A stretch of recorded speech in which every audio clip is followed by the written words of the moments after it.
il parle beaucoup, en effet. Et puis même, il y a une pratique du pouvoir qui est un peu contestable. Là, monsieur représente le progrès de Lyon et de Saint-Étienne. C'est quand même curieux, ce chef de l'État qui, officiellement, va dans des villes françaises pour essayer de régler le problème municipal. On parlait de Lyon hier soir. Bah oui, je rencontre monsieur Collomb hier, je rencontre monsieur Kimmelfeld aujourd'hui, puis demain, il ira peut-être à Paris, après-demain à Montpellier. C'est quand même, c'est pas son rôle. Un chef d'État moderne, regardez Trump, tweet partout. Parce que vous pensez que Trump est un exemple. Non, j'ai pas dit ça, mais les chefs d'État aujourd'hui communiquent autrement.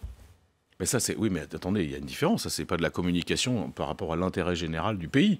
Là, c'est les petites affaires. Là, c'est les petites affaires de la République en marche dans la 3e ville de France. C'est très important, Lyon. Mais enfin, je suis pas sûr que ça nécessite qu'il mobilise 24 heures de son agenda. C'est très important, Lyon, Pascal Jalabert. Oui, c'est très important. Alors, puisqu'on vient au municipal, peut-on envisager des listes qui vont du Parti socialiste jusqu'aux Insoumis pour que la gauche ait une vraie représentation ?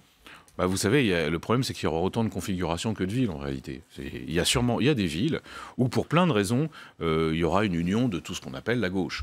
D'autres où ça ne sera pas possible, mais où ça se réunira au 2e tour. Bon, ça on verra au cas par cas, mais ce que je souhaite, c'est qu'on soit en capacité, d'abord, de ne pas laisser de villes à l'extrême droite, parce que c'est quand même une menace. Enfin, quand on regarde les élections européennes, aujourd'hui, c'est plausible. Il y a des villes, y compris des villes de 50 000, 60 000 habitants, qui peuvent passer au Rassemblement national, et puis aussi qu'on fasse barrage à la République en marche. On le voit avec le président d'ailleurs, a une stratégie coordonnée, offensive, et il faut résister. Et puis surtout, il y a des collectivités qui méritent que des politiques de gauche soient mises en œuvre. Donc, plus on peut réaliser le rassemblement, mieux c'est. Ce week-end, vous étiez au Festival des idées avec un certain nombre de personnalités de gauche. Yannick Jadot a dit qu'il n'excluait pas de faire des alliances avec la droite pour les municipales. Qu'est-ce que vous en pensez ? Oui, ça m'a un peu surpris, mais bah, écoutez, là, pour le coup, je ne peux pas lui donner raison. Parce qu'encore, il dit qu'il faut être pragmatique. Ça, je suis d'accord, il faut être pragmatique, évidemment. Mais enfin, par exemple, lui se revendique de l'écologie. Comment on va faire de l'écologie avec des gens qui, quand même, ont une tradition productiviste, qui n'ont pas fait les preuves dans leur commune respectives de leur sensibilité à la protection de l'environnement? Là, il y a une contradiction, mais qui lui revient à lui. Moi, je ne commande pas. Comment vous l'expliquez ? C'est-à-dire qu'il pense à l'élection, il pense voix plutôt que fond, que programme ? Oui, alors c'est vrai, il y a sûrement la référence aux Verts allemands, c'est-à-dire...